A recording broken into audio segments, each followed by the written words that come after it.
कभी ऐसा महसूस हुआ है कि बाहर से देखने में तो सब कुछ बिल्कुल सही है, एकदम परफेक्ट, लेकिन अंदर कहीं बहुत गहरे में एक खामोश, एक ऐसी चीख दबी हुई है जिसे बर्दाश्त करना मुश्किल हो रहा है।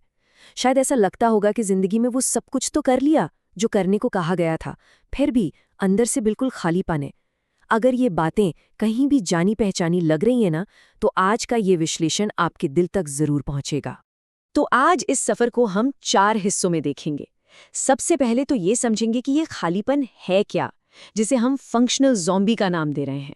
इसके बाद हम अपनी आत्मा की आवाज़ सुनने की कोशिश करेंगे, उसके इशारे कैसे पढ़ें ये सीखेंगे, और फिर आखिर में देखेंगे कि एक सच्ची अपनी जिंदगी की तरफ एक हिम्मत भरा कदम कैसे बढ़ाया जाए।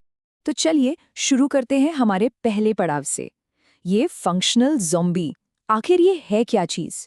और ये जो खालीपन का एहसास है, ये आता कहाँ से है? तो सबसे पहला और सबसे ज़रूरी सवाल यही है, ये जो फंक्शनल एग्जॉशन है, ये कार्यात्मक थकावट आखिर है क्या? देखिए, ये एक ऐसी हालत है जहां बाहर से देखने पर इंसान बिल्कुल परफेक्ट मशीन की तरह काम कर रहा है। प्रोडक्शन हो रहा है, सारे नियम माने जा रहे हैं, रोज वही काम दोहराया जा रहा है, लेकिन अंदर अंदर से वो इंसान बिल्कुल खाली है, जैसे भूखा हो। ये एक तरह का दिखावा है, समझ रहे हैं? जैसे शरीर तो ऑटो पायलट पे चल रहा है, पर आत्मा आत्मा तो कहीं पीछे ही छूट गई है। ये एहसास असल में एक खामोश, बहुत ही निजी और एक असहनीय चीख की तरह है। एक ऐसी चीख जिसे बाहर कोई नहीं सुन सकता, लेकिन वो अंदर ही अंदर धीरे धीरे सब कुछ तोड़ती जा रही है। चलिए अब आते हैं अपने दूसरे पड़ाव पर, आत्मा की पुकार, और इसे हम समझेंगे मशहूर साइकोलॉजिस्ट युंग के नजरिए से। अब सिर्फ ऊपर ऊपर के लक्षणों की बात नहीं होगी, बल्कि अब हम उस गहरी जड़ तक जाएंगे जहां से ये सब कुछ शुरू हो रहा है। ये जो महसूस हो रहा है ना, ये सिर्फ कोई आम थकान नहीं है। ये असल में हमारे अंदर से, हमारे भीतर से आ रही एक बहुत गहरी पुकार है, जिसे महान साइकोलॉजिस्ट कार्ल युंग ने इंडिविजुएशन का नाम दिया। मतलब खुद को, अपने असली रूप को पूरी तरह से जानने की प्रक्रिया। युंग ने एक बार एक बहुत गहरी बात कही थी।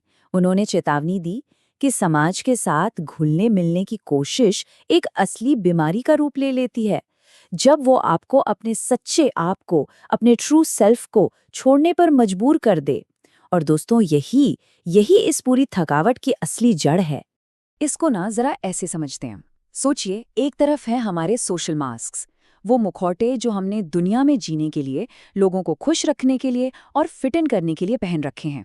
और फिर दूसरी तरफ है हमारा सच्चा मैं, हमारा ट्रू सेल्फ, जहां से हमारी अपनी आवाज आती है, जहां हमारी असलियत बसती है। हुआ ये है कि समाज और परिवार में मंजूरी पाने के चक्कर में हमने अपने उस सच्चे मैं का ही सौदा कर लिया, और अब आत्मा बस थक चुकी है। तो चलिए अब आगे बढ़ते हैं अपने तीसरे हिस्से की तरफ। अब ये समझते हैं कि हमारा मन, हमारा अचेतन मन हमसे बात करने की कोशिश कैसे करता है। इन संकेतों को पढ़ना ये बहुत जरूरी है।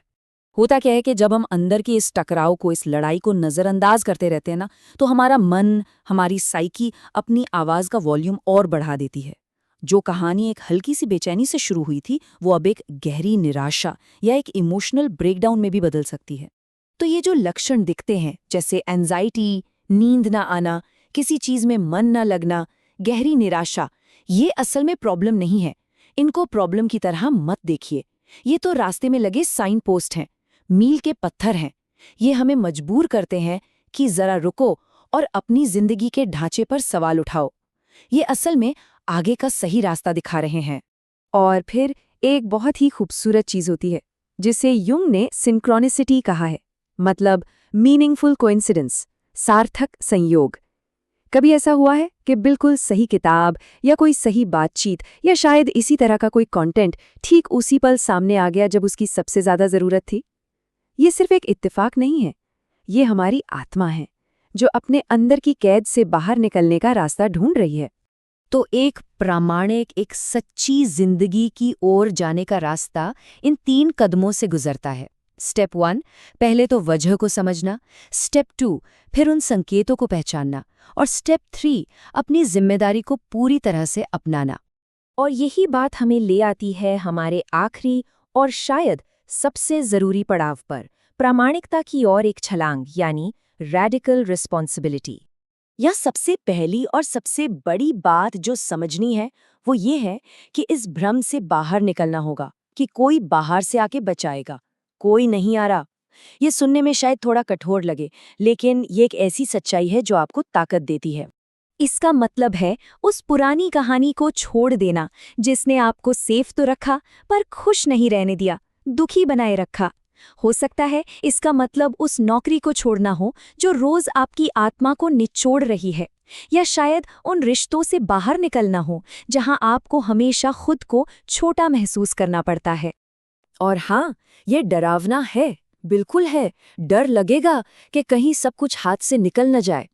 लेकिन यहाँ एक बात याद रखनी है, ये डर कोई रेड लाइट नहीं है जो कह रही है कि रुक जाओ। नहीं, ये डर तो एक कंपास की तरह है, एक निशान है जो बता रहा है कि आप अपने सच्चे मैं की तरफ बिल्कुल सही दिशा में जा रहे हैं। और पता है, इस छलांग को लगाने के लिए 100% तैयार होने की जरूरत भी नहीं है। किसी को नहीं पता होता कि क्या होगा, बस दिखावा करते करते इतना थक जाना काफी है कि एक दिन अंदर से आवाज आए, बस अब और नहीं। तो अब वक्त आ गया है सिर्फ सरवाइव करने से आगे बढ़कर असल में एक प्रामाणिक, एक ऑथेंटिक जिंदगी जीने का। अब उस पार जाने का समय है। तो मैं इस पूरी बातचीत को बस एक सवाल पर छोड़ता हूं, एक ऐसा सवाल जिस पे जरूर सोचिएगा। अगर इस दहलीज को पार नहीं किया तो उसकी असली कीमत क्या चुकानी पड़ेगी?